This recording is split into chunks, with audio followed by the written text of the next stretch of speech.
Nakatakdang isakatuparan sa ngayon ng Department of Labor and Employment o DOLE ang agarang tulong para sa mga nasalanta ng Bagyong Tino, partikular sa bahaging norte ng lalawigan ng Palawan. Ito ang kinumpirma ni Engineer Ria G. Paitan, ang Provincial Director ng DOLE Palawan ng makapanayam ng news team. Sa aming komunidad. So kami ho sa Department of Labor, sa tulong na rin ho ng aming regional office ho, na nakatutok nung time na tayo binagyo pa ng Tino. Kasi ho, kami, nag-uusap na kami ng regional office, nahingi na ho ako nahingi na tayo ng kaagarang tulong and through sa identified natin ng mga munisipyo. So meron ho tayong mga na-identify based na rin sa ating report. So yun ho yung ating tinututukan. Para ho pagkatapos ng bagyo ay automatic ho ngayon ang aming mga kasama ay mapunta na sa mga area kung yan ay passable na. Kasi nung time na hindi pa passable, pinipilit na namin sanang puntahan pero medyo mahirap din hong lumarga ng ganun pa yung sitwasyon.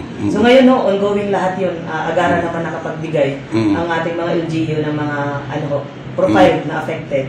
So yun, tuloy-tuloy ho, meron tayong implement na tupad. Ito isa pa magitan naman ng muling pagsasakatuparan ng tupad program para sa Cash for Works sa mga apektadong pamilya. Qualified sa tupad. Like for example, hindi ka pa pwedeng hindi ka pa pwedeng maging tupad kung nakapagtupad ka na this year. Pero dahil nagkaroon ng state of calamity ho, yun ay national naman ho ang declaration.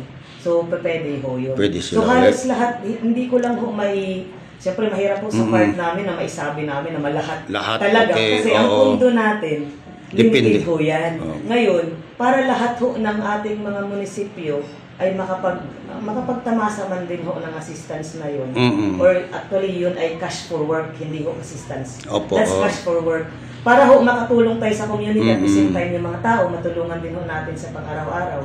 Ay yun ho, ay sana ay ma-implement natin. Ayon pa sa opisyal na ang region ay nakapokus ngayon sa Palawan, lalo na sa mga islands municipalities. Ay kaya naman natin gawa ng paraan yan. Ang mahalaga ho doon, sir, ay nakapondo, ang ating region kaagad ay nakatutok sa Palawan. Especially yung Tino and then yung Uwan. Halos same kasi ang ating naranasan pero mas grabe talaga yung Tino. So more or less yung mga area na yun din, even dun sa mga island municipalities. So ibig sabihin ma'am, dahil sa limitado lang yung pondo, hindi lahat mabibenepisyohan po.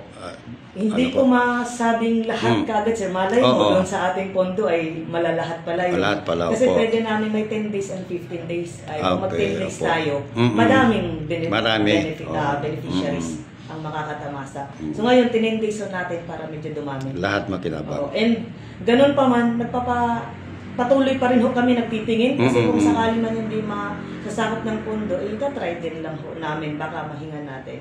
Kaya lahat ng pwede nilang i-profile, basta affected ay ipasa lang naman. Sa Mandala, nagbigay naman ng minsayang opisyal sa mga residenteng nasalanta ng bagyo sa bahaging norte ng lalawigan. Siyempre tayo ho ay nakikiisa doon sa ating mga kababayan din na nasalanta ng bagyo. Alam ko medyo talaga kung titingnan mo yung Facebook ay devastated. Pero tayo naman ho, alam naman natin tayo mga Pinoy, hindi naman tayo basta-basta sumusoko. So talagang tayo gumagawa ng paraan para makabangon din agad. And syempre we will pray ho doon sa mga nasalanta rin na unang-una, syempre mental health natin, tibayan natin yung loob. Lalagpasan lang natin ho, ganun talaga yung buhay. But alam ko, hindi man tayo papabayaan ng taas. Bing Bataga, Basta Radyo, i-bandera mo!